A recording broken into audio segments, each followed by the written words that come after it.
What's up with y'all? Just a few thoughts about the fight this weekend between Terence Crawford and Errol Spence. I was way too hype. I'm calm now. But let's get right into it. I think what some Terence Crawford supporters, staunch supporters, need to realize is the man will never get his respect, at least not until he retires. Why do I say that? Because if you look across the landscape of sports, people like Bud are often vilified. They aren't really revered until they retired. And people come to appreciate how special they were at a given point in time in history within the domain where they were masters at. So for years, the business of boxing, the structure of boxing, the politics of boxing have kept this man away from blossoming into what he should be, which is probably the most watched fighter in the sport because he possesses everything that you would want in a fighter. He has that natural inner rage that he can focus and turn into energy to punish his opponents. He has the natural athleticism, the natural speed to be slick like the rest of the great black fighters we all know. He has the ring intelligence that only the best of the best have. So he's literally, if you wanted to create a fighter, he's literally the perfect fighter. Now, does he get hit? Yeah, but I would attribute that more toward boredom. The man is such a fighter, he has such an inner savage that he's willing to just forget about all his boxing fundamentals and fight with dudes just to knock them out. You know, like my nuts are bigger than your nuts. Freakish, crazy. So he's kind of like Kobe. People don't like to look at history for what it really was and in its proper context. When Michael played, did people admire Michael? Yes. Well, most people hated him. They hated him. You're getting the revised history of Jordan now, where everybody love him and he's the greatest player and all that shit. That's revisionist history. Same thing for Kobe. Now, more so since he's passed away, you're getting the revised history. When he played, everybody hated him. He was a brat. He was egotistical, et cetera, difficult to deal with, et cetera, so forth and so on. So when you are the best of the best or the Van Gogh, you know, the Plato, the Aristotle, the Kant, the Nietzsche of your field, oftentimes people won't like you. They'll be jealous that you're that good. They'll even hate you for no reason or for petty reasons that doesn't have shit to do with your craft. You know? So people have to come to terms with this, man. He's probably going to deal with this for a lot of his career, or he has already, because he's the epitome of the pinnacle of the sport. Man, the epitome of the pinnacle of the sport. I've been watching boxing a long time.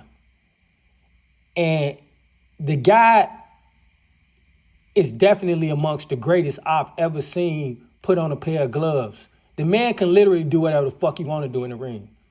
And more often than not, most people won't be able to challenge him for one reason or another.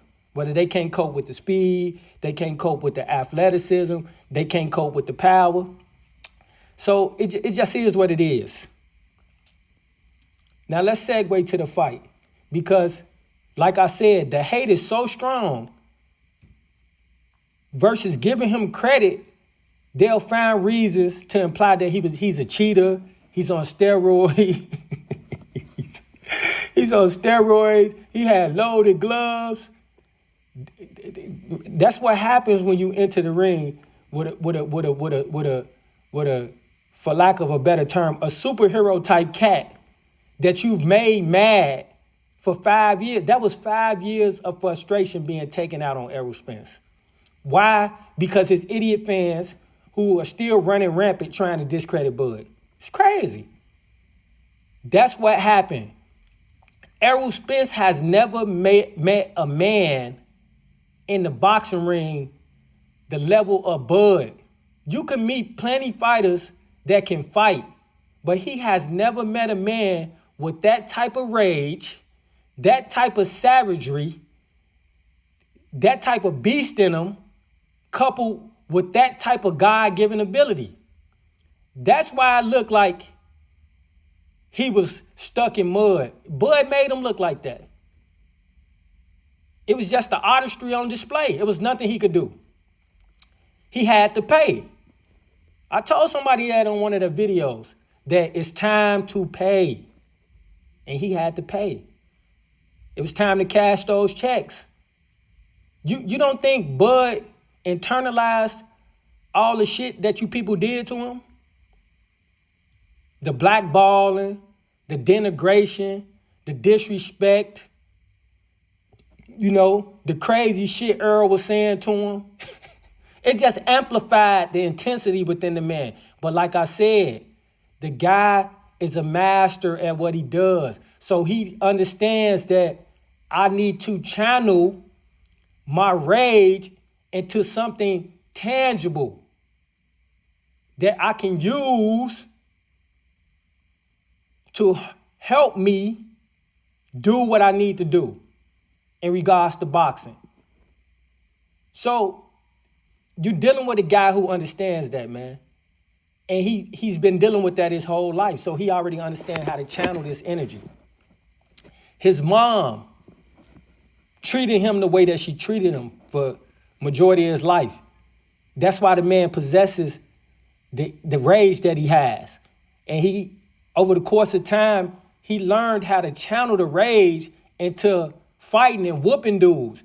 So when Earl was talking about that wheel stuff, I'm a beat the wheel out of him. Bro, this not a normal dog. This one of them dogs that'll fight to the death. You're gonna have to kill him, or he gonna keep coming. Earl don't possess that level of dog. Earl won't quit, but he don't possess the level of dog where he's gonna keep fighting full bore until he dead.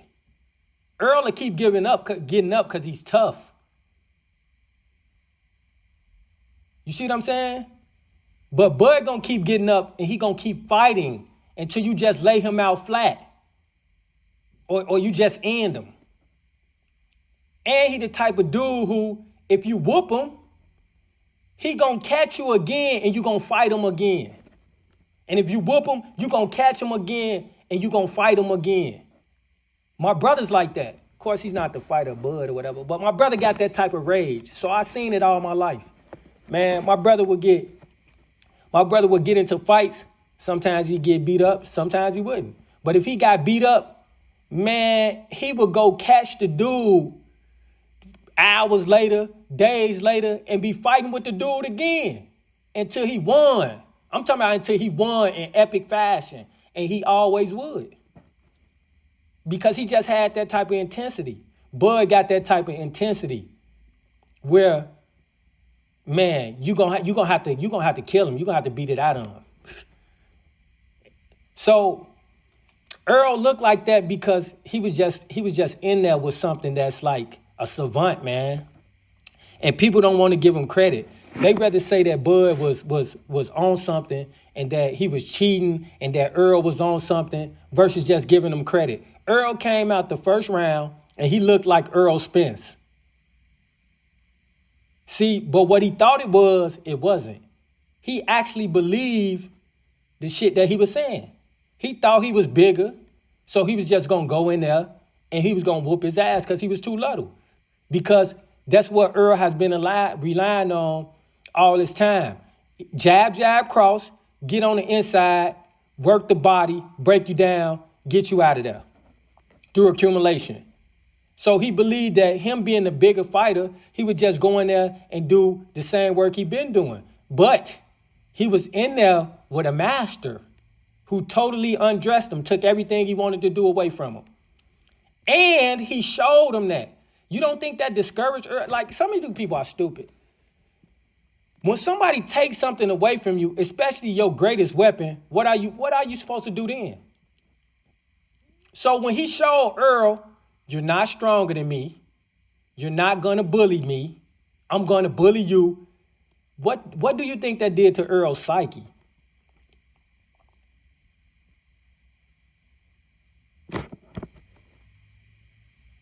That's why he looked like that.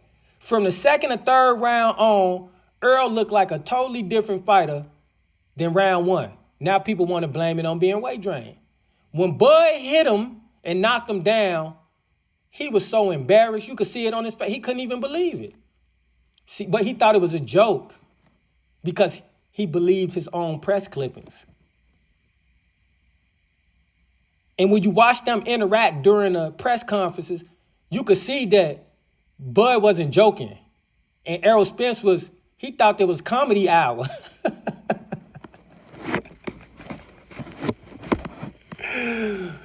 It's funny as hell just even reflecting on the shit, man. But anyway, so when he knocked him down, he was embarrassed. So when he got up, the natural thing for him to do is when you take stuff away from him, is for him to just try harder. Which was the worst thing he could do because he let his embarrassment and his anger turn him wild, which Bud was counting on. Once he got wild, he just picked them apart. And once he picked them apart, Earl felt that power, and Earl was in retreat mode after that. That's just what it is. That's why Earl looked like that. Bro, he beat the fear into Earl. When and what fight have you seen Earl backpedaling and moving on his bike like that? In 0 fights have you seen that? That's because he was getting beat on and he felt the power. So it turned, man, fear will turn a man into something you never seen, bro. Even the greatest amongst us. That shit is palpable. It was palpable. That man he didn't know what to do. He was just totally befuddled. He didn't know whether he should try hard, whether he should run. He didn't know what the fuck was going on. But then Crawford tell him that you gonna think it's 3 of me in the ring when I start whooping on your ass? That if you get out of line, I'm gonna take my belt off on you? What Earl tell him, you gonna have to do what you gotta do. And God damn it, he came in there with one of them most extension cord specials, if you know what I'm talking about. But that was just a man running into a brick wall. The brick wall is undefeated, bro. Unless you're the Hulk or some motherfucking body, the Juggernaut. But Bud is one of them natural born fighters, man. That's blessed with all the tools. On top of having the anger of a savage person. Earl's a great fighter. Game bred dog, like people say. Willing to keep coming. But he missing the tools and the rage that the other guy had. He don't have that inner rage, that inner savagery.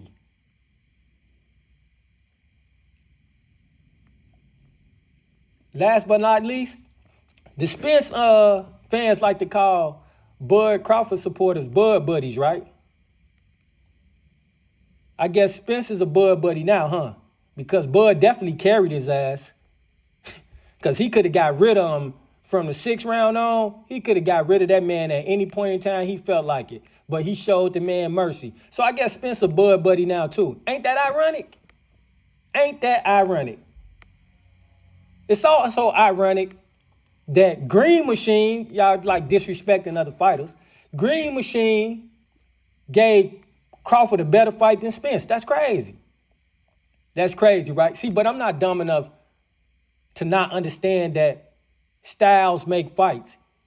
Mean Machine was not the threat to Crawford that Spence was. So Bud didn't take Mean Machine as serious as he took Errol. When Mean Machine did get his respect from punching him and hurting him, what did Bud do? He went Super Saiyan on the nigga, didn't he? And got him up out of there. That's what that inner rage would do for you.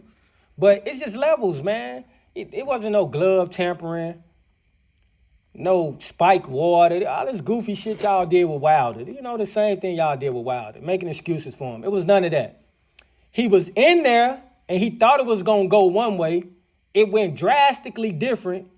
He didn't know what to do, and it turned to he was just fooled. It turned to failures. He just went into survival mode, man. So, and not survival mode in a good way. He didn't go into a mode like Bud would go into mode where it intensified the fight back. With Errol, it was flight, not fight.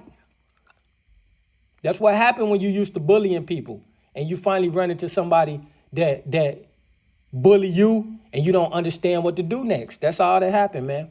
So Earl's definitely, he was a good champion, great champion, durable guy, tough guy. He just ran into a way better fighter, a superior fighter. And it's not going to change at 154. So I guess he might feel better, but it won't change the athleticism gap. It won't change the speed gap.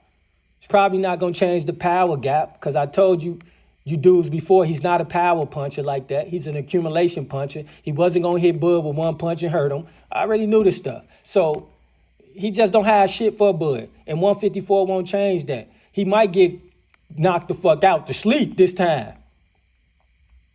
But at least he'll get paid. So, man, y'all need to cut the shit, man, and give Bud Crawford his respect, man. Get a man his respect. That's it. Be a man. Stop being a fucking clown. I'm out.